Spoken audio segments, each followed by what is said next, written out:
Olá pessoal, espero que todos estejam bem. Vamos aqui bater um papo hoje sobre um tema que eu gosto muito, que sempre me chamou a atenção desde a época da graduação e ao longo dos anos de carreira, vendo inúmeras possibilidades engessadas, propostas engessadas que vão surgindo o tempo todo, envolvendo aqui essa questão da distribuição das refeições ao longo do dia. Algo que é fato. Quanto mais nós tivermos horários pré-estabelecidos, organizados para o nosso sono, para o nosso exercício e para a nossa alimentação, tudo vai entrar em uma rotina e o seu organismo terá um funcionamento mais adequado. Na hora exata de dormir, você vai sentir sono. Na hora exata de acordar, você vai sentir disposição. Na hora do exercício, também você estará apto para aquele exercício. Da mesma maneira, até o seu intestino ele vai funcionar como um reloginho no mesmo horário todos os dias, quando você encaixa toda essa rotina de uma maneira organizada. A princípio, cada um tem o seu horário específico de exercício, a sua rotina de trabalho, de estudos, etc. Mas nós podemos aqui ter uma base muito interessante com relação à distribuição em 4 ou 5 ou até 6 refeições ao longo do dia. Muitas vezes alguém precisa, para ganhar massa muscular, por exemplo, para ganhar peso, de uma dieta mais calórica, e fracionando em 6 refeições, obviamente, é muito mais confortável do que fracionar em 4. Agora, até uma dica, você pode colocar umas 2 refeições líquidas nessa situação onde a ingestão calórica é mais importante, mas o inverso também é verdade. No caso, alguém que tem uma dieta hipocalórica, ela pode se beneficiar com fracionamento maior para controle do apetite. Mas também existem pessoas que, por preferência, preferem espaçar um pouco mais, deixar ali 4 horas entre as refeições e fazer ali 4 refeições ao longo do dia. Menos que 4 eu já não acho tão interessante com relação ao fracionamento e gestão de proteínas ao longo do dia. Precisamos de pelo menos 4 refeições para termos aqui uma ótima distribuição com relação a esse nutriente tão importante que é a proteína. Agora, com relação ao carboidrato, a ingestão vai depender do horário do treino. Vamos imaginar alguém que passa o dia sentado e o treino é à noite. Lembrando que, se nós fôssemos pensar no melhor dos mundos, pensando na cronobiologia, a noite não seria um horário muito interessante tanto para fazer exercício quanto também para estar comendo grandes quantidades de alimento, sendo que no período da manhã ou da tarde seria muito mais adequado, mas a gente sabe que não é a realidade da maior parte das pessoas de poder ter o luxo de escolher o horário que vai fazer o seu exercício. Muitas vezes a prioridade é o trabalho ou o estudo, e o horário que sobra acaba sendo ali o destinado ao exercício físico. Então alguém que faz exercício à noite, é ali que ele precisa ingerir um pouco mais, principalmente de carboidrato, antes desse exercício, para ter uma energia suficiente para executá-lo da melhor maneira. Lembrando, de 4 a 6 horas é o período que precisamos para ter uma ótima síntese de glicogênio. Então, as 2 refeições realizadas antes do exercício devem ter uma atenção maior com relação a esse nutriente. Pós-exercício vai depender muito da necessidade, com relação à velocidade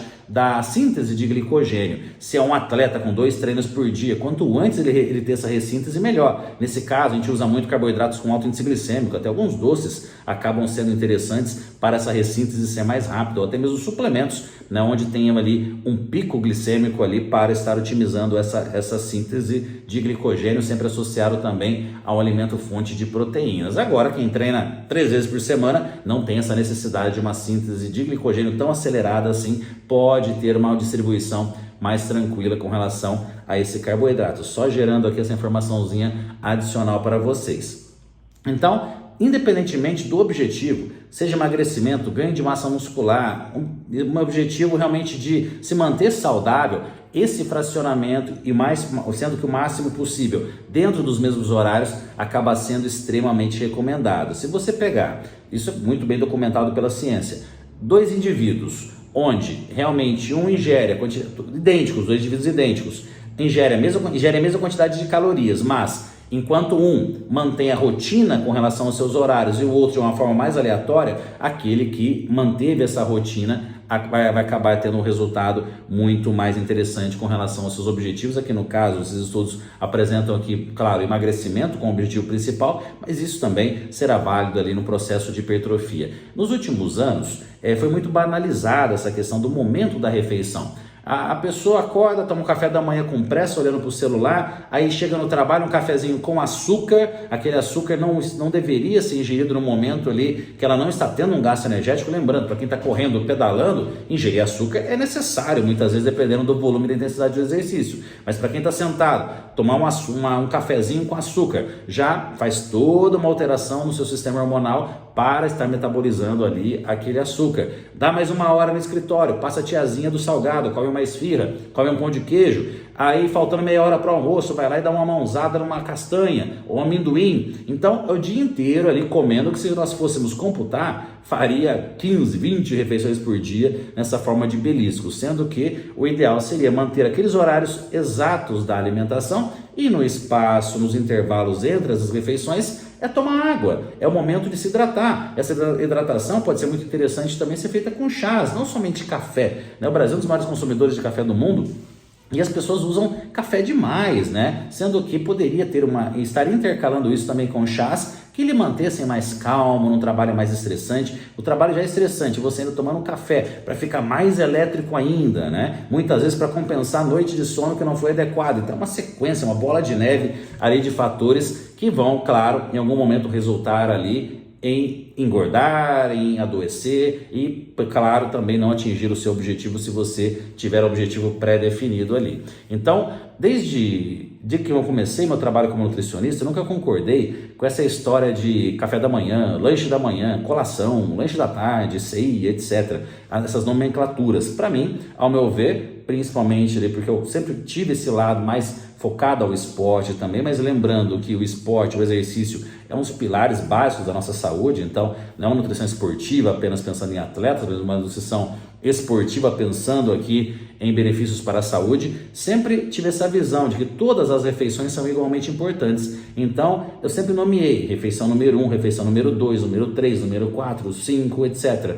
E ao invés de usar essas nomenclaturas onde muitas vezes a gente aprende na graduação, é mais uma visão cultural do que realmente com relação a necessidades nutricionais, onde o almoço, na teoria, tem mais calorias do que o meio da manhã. Aquela história de no meio da manhã, come uma maçã ou uma barra de cereais, aí no almoço, arroz, feijão, carne, salada, né? A discrepância calórica é enorme, sendo que, na verdade, muitas vezes, o indivíduo no meio da manhã e na hora do almoço tem o mesmo gasto energético, está sentado em um escritório, em um consultório ou na escola estudando. Então, realmente não é ali um momento onde deveria ter tantas oscilações assim. Agora, alguém vai fazer exercício na hora do almoço, o lanche da manhã deve ser específico para esse exercício na hora ali do almoço. Do mesmo jeito, o exercício à noite, como já citei. Então, cada momento necessita dos seus cuidados. Um cuidado muito interessante é quando o exercício é feito em jejum, né? Exercício em jejum, no caso, vamos imaginar uma musculação em jejum, um crossfit em jejum. Porque um aeróbico leve em jejum não necessita de cuidados especiais para isso. É simplesmente a pessoa se manter uma ótima hidratação e ok. Agora, um treino com sobrecargas, um treino que exige um pouco mais com relação à intensidade,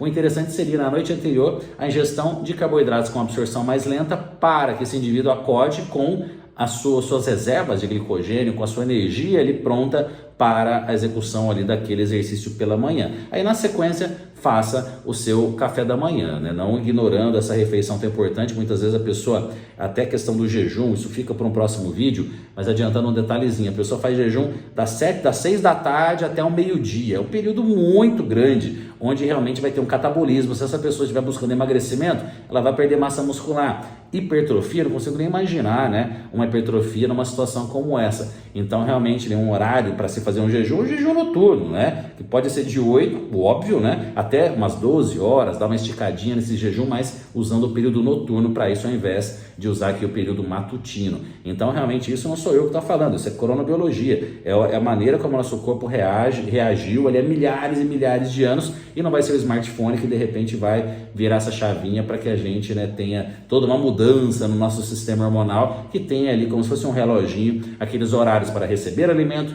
para dormir, realmente as nossas necessidades aqui básicas. Então, eu vejo na internet, nas redes sociais, muita preocupação com restrição calórica, com bater macros, etc. E tudo isso realmente é importante, mas tão importante quanto é essa questão de estabelecer horários, de estabelecer uma rotina, e isso envolve toda uma mudança na sua organização diária, não apenas com relação ao horário do exercício, que o ideal é que ele seja realizado sempre no mesmo horário, o horário do sono, o horário de acordar, realmente o horário do trabalho, o horário que no trabalho você vai parar para comer, sentar para comer, se conectar com o alimento, não ficar comendo ao mesmo tempo mexendo no celular. Esses fatores, essas dicas são tão importantes quanto essas grandes preocupações, qual suplemento que eu uso, etc., que as pessoas geralmente mais têm aqui nas redes sociais. Então, cuide dos seus horários, mantenha uma rotina, uma disciplina, e não apenas com os horários de alimentação, mas tenha uma disciplina com os seus horários também, com relação às outras atividades. Como eu disse, a nutrição nesse momento, né, acaba se fundindo com as outras obrigações do seu dia, afinal de contas somos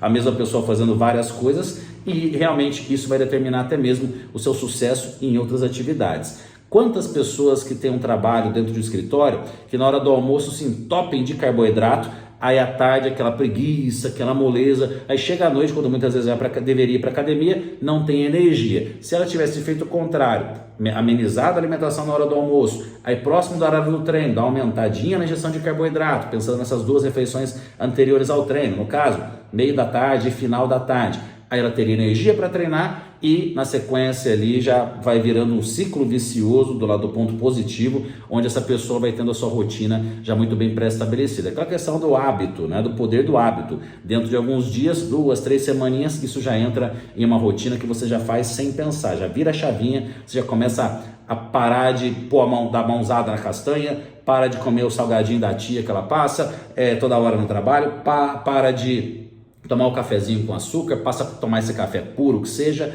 passa a usar mais chás ao longo do dia, utilizando esse chá também como uma parte da sua hidratação. Aos pouquinhos tudo isso vai sendo muito bem pré-estabelecido e paralelamente você vai tendo mais qualidade de vida, vai tendo mais resultados, e isso vai fazer com que você realmente nunca mais abra mão desses hábitos, que no caso aqui, organização com relação aos horários da sua alimentação. É isso aí, pessoal. De vídeo em vídeo, vocês vão construindo aqui um conhecimento maior sobre nutrição para aplicar na sua alimentação, na alimentação dos seus pais, dos seus filhos, irmãos, cônjuge, etc. Né? Realmente essa nutrição é a nutrição para todos, claro, com determinadas características específicas para cada situação, mas o geral realmente se aplica para todos nós. Um abraço, nos vemos aqui no Instagram, nos próximos vídeos. Valeu, pessoal!